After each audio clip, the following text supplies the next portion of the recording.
Friend, welcome to game of inning. आज की इस वीडियो में हम बात करेंगे WWE से जुड़ी कुछ बड़ी और कमाल की अपडेट्स के बारे में, जिसमें मैं कवर करने वाला हूं रूसेव ने किस बात के लिए जिम्मेदार ठहराया रोमन रेंस को, WWE ने परचेज करी न्यू रेसलिंग कंपनी और क्या शायना बैसलर पॉजिटिव हैं। इन सभी अपडेट्स को कवर करेंगे डिटेल्स में।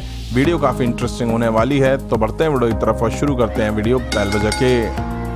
शुरुआत करते हैं फर्स्ट अपडेट से, जो कि जुड़ी हुई है WWE सुपरस्टार शायना बैसलर से।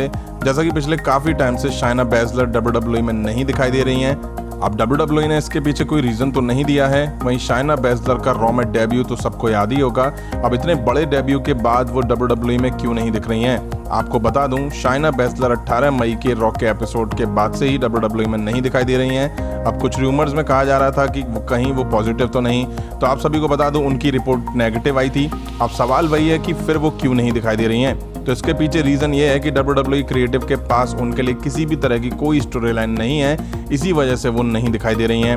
अब इतनी बड़ी सुपरस्टार के लिए WWE में कोई स्टोरी लाइन नहीं है और इसी वजह से वो बुक नहीं हो पा रही हैं, उसकी वजह पता नहीं है। बट जिस तरह से WWE ने शायना बैसलर का रॉ में डेब्यू करवाया था और उसके बाद उन्हें बड़े मैच दिए थे, उससे लग रहा था कि शायना बैसलर रॉ को लीड करेंगी। बट शायद हम ये भूल गए कि WWE में ज़्यादातर सुपरस्टार को बड़ा पुश मिलता है और उनको फिर धड़ाम से ख़त्म करके बिल्कुल बकवास बुकिंग पर ले आया जाता है।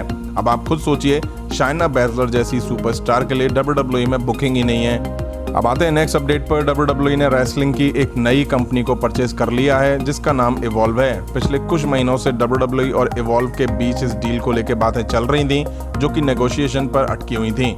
बट अब जाके फाइनली ये डील क्लोज हुई है और WWE ने इस रेसलिंग कंपनी को परचेज कर लिया है। अब अगर WWE को जरूरत महसूस होती है तो वो इवॉल्व का नाम यूज कर सकती है और कंटेंट बना सकती है, और इसके पूरे राइट्स अब WWE पर आ चुके हैं। बताया जा रहा है कि इवॉल्व पिछले कुछ महीनों से बड़ा फाइनेंशियल क्राइसिस झेल रही थी, वो भी वायरस की वजह से। इसी वजह से इवॉल्व के पास कंपनी को बेचने के अलावा दूसरा कोई ऑप्शन नहीं बचा था।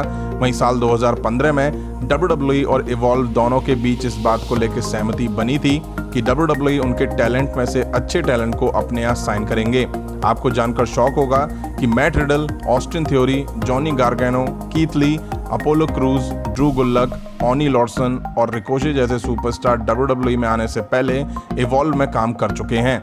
वहीं से WWE ने इनको अपनी कंपनी में साइन करा था। इन सब के अलावा ड्रू मैकिंटायर को जब WWE से निकाल दिया गया था, तब उन्होंने भी इवॉल्व में जाके कुछ टाइम काम करा था, अपने करियर को थोड़ा उछाल देने के लिए। अब देखना होगा कि WWE इस कंपनी को कैसे ऑपरेट करती है। वहीं बात आती है रूसेव की, तो नाम तो आप सभी ने सुना होगा। वो बात अलग है कि रूसेव अब फॉर्मर WWE सुपरस्टार बन चुके हैं, क्योंकि इस साल के शुरुआत में ही WWE ने उन्हें कंपनी से रिलीज कर दिया था। अब जिन्हें रेसलिंग में टैलेंट की थोड़ी बहुत भी जानकारी है, उनको ये अच्छे से पता होगा कि रूसेव जैसे टैलेंटेड सुपरस्टार को कभी भी WWE में कांस्टेंट पुश नहीं मिला, और किसी को आइडिया भी नहीं होगा कि WWE उन्हें ऐसे रिलीज कर देगी। रूसेव WWE में अपने डेब्यू के बाद से लगातार अच्छी फ्यूड और स्टोरी लाइन के लिए स्ट्रगल ही करते नजर आए। अभी रिसेंट में रूसेव ने रोमन रेंस को लेकर काफी कुछ कहा। हाल ही में रूसेव शेमस के साथ चिट चैट करते हुए दिखाई दिए, जहां उन्होंने लीग ऑफ नेशन के बारे में बात करी। ये WWE की ऐसी टीम या फैक्शन था जिसमें रूसेव, शेमस के साथ अल्बर्टो डेल रियो और किंग बैरेट भी शामिल थे। अब शेमस ने रूसेव से इस टीम के WWE में फेल होने का रीजन पूछा, तो रूसेव ने इसके फेल होने के पीछे रोमन रेंस को जिम्मेदार बताया। आप सभी को बता दूं, साल 2015 में WWE में इस टीम को बनाया गया और ये वही साल था जब WWE रोमन रेंस को पुश देना शुरू कर चुकी थी। रूसेव ने कहा कि लीग ऑफ नेशन को WWE में बनाने के पीछे रोमन रेंस को बड़ा और बेहतर दिखाना था। मतलब यहाँ साफ साफ रूसेव ने कहा कि लीग ऑफ नेशन के फेल होने के पीछे रोमन रेंस को मिलने वाला पुश जिम्मेदार था। वहीं रूसेव ने league of nation versus Roman Reigns के बीच 4-on-1 हैंडीकैप मैच का भी जिक्र करा, जहां रोमन रेंस को इन चारों के खिलाफ सिंगल जीत मिली थी। अब अगर लीग ऑफ नेशन की बात करें तो उसमें शेमस, डेल रियो, रूसेव और किंग बैरेट थे। एक टाइम इस ग्रुप में Sheamus WWE champion, Alberto Del Rio United States champion और Wade Barrett king of the ring tournament जीत चुके थे। अब इस टीम के 3 सुपरस्टार WWE में नहीं हैं और बस एक शेमस ही WWE में अभी दिखाई दे रहे हैं। रूसेव ने कहा कि इस फैक्शन के फेल होने के बाद उनको कभी भी किसी तरह की हेल्प नहीं मिली। अब वैसे आपका क्या ख्याल है लीग ऑफ नेशन को लेकर के, कमेंट करके जरूर बताइएगा। तो फ्रेंड, ये थी WWE से जुड़ी कुछ बड़ी और कमाल की अपडेट्स।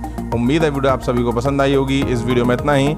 इस तरह की और भी अपडेट्स के लिए चैनल को सब्सक्राइब करें, बेल आइकन को प्रेस करें। मिलता हूं नेक्स्ट वीडियो में। Thank you.